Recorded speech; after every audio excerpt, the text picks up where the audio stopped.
මේ වෙනකොට රට හැමතැනම වීගොවියා අපට කතා කරනවා අපේට තමුන්ගේ දුක් ගැනවිල්ල ඉදිරිපත් කරනවා වීගොවියන්ට මේ වෙනකොට ආණ්ඩුව බරපතල අසාධාරණයන් මේ වෙනකොට කරලා තියෙනවා ඕර ප්‍රශ්නෙන් බැටකාපු වීගොවියා ඊට පස්සේ දනිපනි ගාලා වී යට ගෙඩි ටිකක් අරගෙන අස්වනු නෙලලා දැන් අස්වනු විකුණන අවස්ථාව වෙනකොට ගොවියාගේ සාමාන්‍ය වෙළඳ පොලේ තිබුණු වී මාකට් එකට මරු පහරක් ආණ්ඩුව එල්ල කෙරුවා. පහුගිය දවස්වල වී කිලෝ එක නාඩු වී කිලෝ එක රුපියල් 70න් එහාට ගියා. වී කිලෝක රුපියල් 85න් එහාට ගියා. ඒ වෙනකොට ගොවියලඟ වී නැහැ. හැබැයි මේ වී මිල කෘත්‍රිමව උස්සවුවා. ඒ වෙලාවේ ආණ්ඩුව මේක සමනය කරන්න මැදිහත් වුණේ නැහැ. හාල් ගියා රුපියල් 130 ගණන් වලට, නාඩු රුපියල් 150 ගණන් වලට, 60 ගණන් වලට සම්බා. එහෙම ඒක පාලනය කරන්නත් ආණ්ඩුව මැදිහත් වුණේ නැහැ. ඒ වෙලාවේ එක පැත්තකින් ගොවියට විශාල අසාධාරණයක් කෙරුවා. පාරිභෝගිකයට විශාල අසාධාරණයක් කෙරුවා. තාමත් කරනවා. එමනම් ඒ වෙලාවේ මැදිහත් නොවුණු ආණ්ඩුව උතුර සහ නැගෙනහිර ගොයන් කපන්න පටන් ගන්නකොටම ආණ්ඩුව කිව්වා පුන්නි හාල්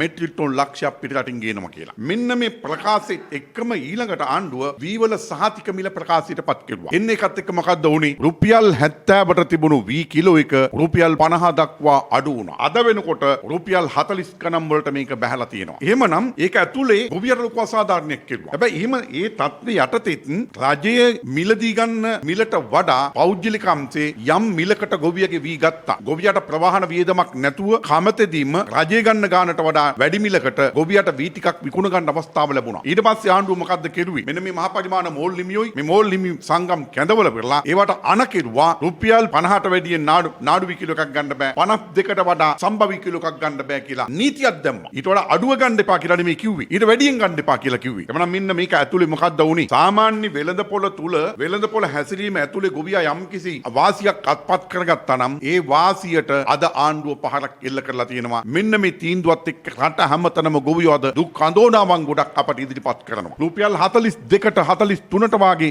මිල ගණන් වලට අද ගොවියාගේ වී ටික විකුණන්න සිද්ධ වෙලා තිබෙනවා. හැබැයි දැන් මෙහිම තියද්දී හාල් වල මිල වෙනස් වුණාද? නෑ ඒක වෙනස් වෙලා නෑ. දැන් මෙතනදී අපි කියන්න ඕනකම තියෙනවා බන්දුල ගුණවර්ධනට ඒ වගේම මහින්දානන්දට අපි කියන්න ඕනකම තියෙනවා රුපියල් 70ට නාඩු වී කිලෝ එක යද්දී මහ පරිමාණ මෝල් හිමියෝ තොග හාල් කිලෝ එක දැන් මේ නාඩු හාල් කිලෝ එක දැන් මේ 120ට දැන් මේ සති 5ක කාල පරාසයක් ඇතුලේ රුපියල් 70 සිට රුපියල් 50ට වඩා වී කිලෝ එක අඩු වෙනකොට රුපියල් 20කට වඩා අඩු වෙනකොට මහා පරිමාණ මෝල් හිමියා හාල් කිලෝ එක දැන් දාන්නේ කීයටද? තොග 116ට. එhmenan රුපියල් 20කට වැඩියෙන් වී කිලෝ එකේ මිල පහළ වැටෙනකොට හාල් කිලෝ එක අඩු කරන්නේ මහ මෝල් හිමියා රුපියල් 4කින්. හැබැයි පොඩි මෝල් හිමියා ඒ වී වලට ගැලපෙන විදියට හාල් මිල අඩු කරලා තියෙනවා. හැබැයි ඒ පොඩි මෝල් හිමියා අඩු කරපු අඩු කිලිල්ල මහ මෝල් හිමියා අඩු කරලා තියෙනවද? අඩු කරලා නැහැ. එhmenan ඇයි මෙතනදි මෙදිහත් වෙන්නේ නැත්තේ? ඇයි ආණ්ඩුව මෙතෙන් මෙදිහත් වෙන්නේ නැත්තේ? ගොවියට කෙලවන්න විතරක් ඇයි මෙදිහත් වෙන්නේ? පාරිභෝගිකයන් අනිත් පැත්තෙන් පොරිබක මංකොල්ල කනකොට ඇයි එතෙන්ද මැදිහත් වෙන්නේ නැත්තේ? ඊළඟට ආණ්ඩුව පුළුවන් නම් කියන්න අපි අභියෝග කරනවා ওই මහ පරිමාණ මෝල් හිමියන්ට ওই හාල් මාපියාව ක්‍රියාත්මක කරන අයට වී මිලදී ගන්න ගානට සාපේක්ෂව මිල සූත්‍ර වලට අනුව හාල් විකුණන්න කියලා කියන්නකෝ. ඔච්චරයි කියන්න ඕනේ. අන්න ඒක නියාමනය කරන්නකෝ. මේක ගැසට් පිට ගැසට් ගහන්න ඕනේ නැහැ. කැසට් ගහනවා වගේ. මේ නියාමනය කරුවා නම් ඉවරයි මේක. හැබැයි ආණ්ඩුව එහෙම තැනකට යන්නේ නැහැ. එවනම් මෙන්න මේකත් එක්ක හාල් මාපියාවට දිගටම ඉස්සරහට යන්න අවශ්‍ය ඉඩකඩ හදන්නේ ආණ්ඩුව. මේ චෝදනාව අපි ආණ්ඩුවට එල්ල කරනවා. මෙන්න මේකත් එක්ක ඊළඟට දැන් ආණ්ඩුවේ ගබඩාවලට ගොවියෝ වී දෙන්නේ නැහැ. ඒක නිසා රජයේ ගබඩාවලටත් වී ටික ගෙන්න ගන්න ආණ්ඩුව මොකද්ද කරන්නේ? මේකට වඩා මේ මිලට වඩා වී ගන්න එපයි කියලා කියනවා. දැන් ඒකද කරන්න ඕනි. ඊළඟ අපි මතක් කරනවා දැන් ආණ්ඩුව ඩීසල් පෙට්‍රල් වැඩි කිරුවා. මේකත් එක්ක දැන් මොකද්ද වෙලා තියෙන්නේ? භූතියා ගාස්තු වැඩි වෙලා තියෙනවා. ප්‍රවාහන ගාස්තු වැඩි වෙලා තියෙනවා. පෙට්‍රලේ ගාස්තු වැඩි වෙලා තියෙනවා. අනිකුත් සියලුම ආම් පන්නවල මිල වැඩි වෙලා තියෙනවා. කොටින්ම ගත්තොත් ශ්‍රම වියදමත් එක්ක ගත්තාම අලි රකින්න කරන මහන්සියත් එක්ක ගත්තාම ගොවියෙකුට වී කිලෝ එකකට ඇත්තටම රුපියල් 50කට ආසන්න පිරිවයක් යනවා. එහෙම පිරිවයක් දරපු ගොවියගේ වීයට ගෙඩි දෙක මංකොල්ල කණ්ඩ ඉඩකඩ හදලා දීලා තියෙනවා. මේ වෙනකොට ආණ්ඩුව ඒ නිසා අපි ආණ්ඩුවට කියන්නේ ඕගොල්ලෝ සෞභාග්‍යයේ දැක්මේ කොහමද පොරොන්දුනේ? මහින්දානන්ද බන්දුලු ගුණවර්ධන ගණ්ඩ අතට සෞභාග්‍යයේ දැක්ම අරගෙන ඕගොල්ලෝ පොරොන්දු වෙලා තියෙන විදිය ගෝඨාභි මහත්තයා පොරොන්දු වෙච්ච විදිය වී ගොවියට සලකන විදිය බලන්න. අන්න ඒකේ තියෙනවා නාඩු වී කිලෝ එකක් ඕගොල්ලෝ රුපියල් 52කට ගන්නවා. සම්බා වී කිලෝ එකක් රුපියල් 57ට ගන්නවා. කීරි සම්බා වී කිලෝ එකක් රුපියල් 63ට ගන්නවා කියලා සෞභාග්‍යයේ දැක්මේ පොරොන්දු වෙලා තියෙන්නේ 69 ලක්ෂයක් මේ රටේ ජනතාව බහුතර ජනතාව ඡන්දෙ දුන්නේ ඒකට. අඩු ගානේ අන්න ඒ මිලවත් ගොවියට දෙන්න. කරුණා කරලා ගොවියා මංකොල්ල කණ්ඩ ඉඩකඩ හදන්න එපා කියලා අපි ආණ්ඩුවට බල කරලා කියනවා. මෙන්න මේකත් එක්ක තමයි අපි හැප්පෙන්නේ. ඊළඟට බන්දුලු ගුණවර්ධන කියනවා අවුරුදු 3ක් යනකම්ම රුපියල් 100න් එහාට හාල් කිලෝ එකක් නක් ගන්න දෙන්නේ නෑලු. යකෝ දනුත් නක් ගලා නේ තියෙන්නේ. දනුත් මහ පරිමාණ මෝල් හිමියෝ 116 න් තොග දාන්නේ. සිල්ලරේ තොර යන්නේ 120 නම් වලටනේ. හාල් යන. කොහොම මේක අඩු කිරුවා. එහෙමනම් අපි කියන්නේ දැන් මොකද්ද? දැන් ඇත්තටම දැන් හාල් නිෂ්පාදකයන්ට ගත්තාමත් ඒගොල්ලන්ගේ තින්දින්ද නිෂ්පාදන වියදම් වැඩි වෙනවා. කරන්ට් බිල් වැඩි වෙනවා. ඊට පස්සේ අන මුරුච්චේ ඉඳන් මේ හැම එකකම නිෂ්පාදන වියදම වැඩි. එතකොට හාල් කිලෝ එකක් නිෂ්පාදනය කිරීමට අදාළ වෙන පිළිවෙය වැඩි. ගොවියට වී කිලෝ එකක් නිෂ්පාදනය කිරීමට අදාළ වෙන පිළිවෙය වැඩි. එතකොට මේ පිළිවෙය දෙකම එකතු වුණාට පස්සේ බන්දුල ගුණවර්ධන මේ ඉදිරිපත් කරන කාරණේට තාර්කික බවක් එකතු වෙන්න ඕන. එහෙමනම් මොකද්ද වෙන්න ඕනේ? එහෙමනම් ඊට අදාළ නිෂ්පාදන වියදම අඩු කරන්න ඕනේ. හැබැයි දැන් එහෙම එකක් යෝජනා කරනවද? එහෙම එකක් යෝජනා කරන්නේ නැහැ. මෝල්ලිමියෝ ඒක කතා කරනකොට බන්දුල ගුණවර්ධනගේ උත්තරේ මොකද්ද? ඒකෙන් වී වලින් පිළිමහ ගන්නලු. එහෙමනම් රුපියල් 100න් මෙහා හාල් දෙන්න නම් එතකොට අනිකුත් නිෂ්පාදන වියදම් වැඩි වෙනකොට ඒ නිෂ්පාදන වියදම් ඒක කපා ගන්න නම් මොකද්ද කරන්න ඕනේ? වී මිල අඩු කරන්න ඕනේ. ඒ කියන්නේ මොකද්ද කරන්නේ?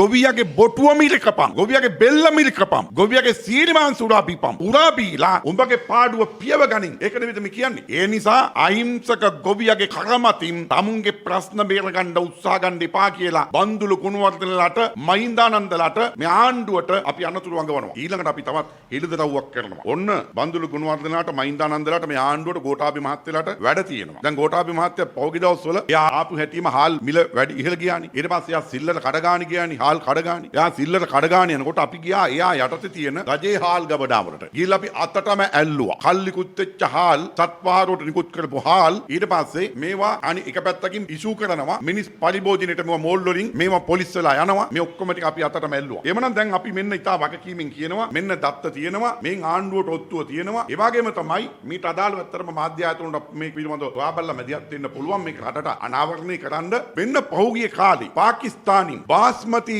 හාල් කිලෝග්‍රෑම් 4,50,000ක් ගේනවා. මෙන්න මේ හාල් මේ වෙනකොට ගුල්ලු ගහලා මේ වෙනකොට පණුව ගහලා මේ හාල් සත්වාහාර වලට මේ වෙනකොට නිර්දේශ කරලා තියෙනවා. හැබැයි සත්වාහාර වලට නිර්දේශ කරපු මේ හාල් සත්වාහාර වලට යන්නේ නැතුව නැවත මෝලෙන් පොලිස් වෙලා මේක මිනිස් පරිභෝජනයට පිට කිරීමට මේ වෙනකොට සූක්ෂමව සැලසුමක් යනවා. දැන් මේ හාල් ගොඩ ගහලා තියෙන්නේ කොහෙද? මේ හාල් ගොඩ ගහලා තියෙන්නේ නොම්බර 575න් මීගමු පාර වත්තල. දැන් මේක මේකට සීල් කරලා තියෙනවා. මේ හාල් පිළිබඳව පරීක්ෂා කරන්න අදාළ නිලධාරීන් එනවා රාජකාරී මේ මට්ටමින්. හැබැයි මේ ගබඩාවේ කට්ටිය දොරවල් අරලා දෙන්නේ නැහැ. මේක පරීක්ෂා කරන්න දෙන්නේ නැහැ. ඉඩකඩ අහුරනවා. අන්න ඒකත් එක්ක වත්තල පොලිසිය පැමිණිල්ලක් දානවා. ඊළඟට මෙන්න මේ හාල් ගේන්නේ විශේෂයෙන්ම 179න් 52 ගොරක ගහ පොරැල්ල කියන ඇඩ්‍රස් එකේ NS Enterprises මෙන්න මේගොල්ලෝ තමයි මේ හාල් ගෙන්නන්නේ. ඊට පස්සේ මේකේ ෆුඩ් රෙජිස්ටර් නම්බරේ තියෙනවා 16යි 80යි 5. එමනම් අනිකුත් කන්ටේනර් අංක නම් මේ විස්තර ටික ඔක්කොම මේකේ තියෙනවා. දැන් මොකද්ද මේ කරන්න යන්නේ? මේ වෙනකොට ගුල්ලෝ ගහපු පණු කැදලි බැඳපු මේ හාල් වලට ඒ සත්තු ඔක්කොම ටික දුරීභූත වෙලා යන්න වස ගහලා තියෙන්නේ. එමනම් මේ වස ගැහුවට පස්සේ ගුල්ලෙක් හොයාගන්න බැරි වෙනවා. ඔය ගුල්ලා තිබුණු තනක්වත් ඇට කැල්ලක්වත් හොයාගන්න බැරි වෙනවා. ඔක්කොම දිය වෙලා යනවා. පණු ඔක්කොම ටික දිය වෙලා යනවා. ඊට පස්සේ මේ හාල් ඉෂු වෙනවා. මෝලට යනවා. පොලිස් වෙනවා. පොලිස් වුණාට පස්සේ ලස්සනට පැකට් වෙනවා. පැකට් වෙලා වෙළඳ පොළට එනවා. අන්න ඊට පස්සේ පාරිභෝගිකයා ගිහිල්ලා කුණු හාල් වස හාල් ගිනි ගණන් දීලා කනවා. එමනම් අපි කියනවා මේ රටේ ජනතාව ඕනෑමටත් වඩා වී නිෂ්පාදනය කරලා තියෙන්නේ. මේ යලකන්නේ ඒක වී ඇටියක්වත් ආවේ නැතත් ලබන අවුරුද්දට වී මෙට්‍රික් ටොන් 17,29,000ක් ඉතුරු වෙනවා. ඊට වගකීමෙන් කියන්නේ එදා හිරු සලකුණට ආවට පස්සේ මහින්දානන්දගෙන් චමුදිත මාත්‍ය මේක ඇහුවා. අවුවට පස්සේ මහින්දානන්ද උත්තර දුන්නේ නැහැ. ඒකෙන් මගහැරියා. එමනම් ඇයි මේ මගහැරියේ? ඒක තමයි ඇත්ත. එමනම් එහෙම රටේ වී නිෂ්පාදනය කරලා තියද්දි මොකටද මේ කුණුහාල් ගෙනල්ලා අපේ රටේ ජනතාවට කවුවන්නේ? එමනම් මෙන්න මේකත් එක්ක අපි කියනවා මෙන්න මේවා පිළිබඳව වාම මැදිහත් වෙන්න ඔන්න බන්දුල ගුණවර්ධන මහත්තයෝ ඔයාට ඕම් වැඩ තියෙනවා. අපි දැන් බලාගෙන ඉන්නවා ඔයා මේකට අදාළව ගන්න ක්‍රියාමාර්ගේ මොකද්ද කියලා. එමනම් මෙන්න මේකත් එක්ක අපි අවසාන වශයෙන් ආණ්ඩුවට කියනවා ගොවි ජනතාව පාරිභෝගික ජනතාව පීඩණයට පත් කරන්නේ නැතුව තේට්ටුවට පත් කරන්නේ නැතුව ඒගොල්ලන්ගේ බොටුව මිලකන්නේ නැතුව මේ හාල් මාෆියාව නතර කිරීම සඳහා අවංකවම ආණ්ඩුව මැදිහත් වෙන්න ඒ සඳහා ආණ්ඩුවට උදව් කරන්න අපි සූදානම්.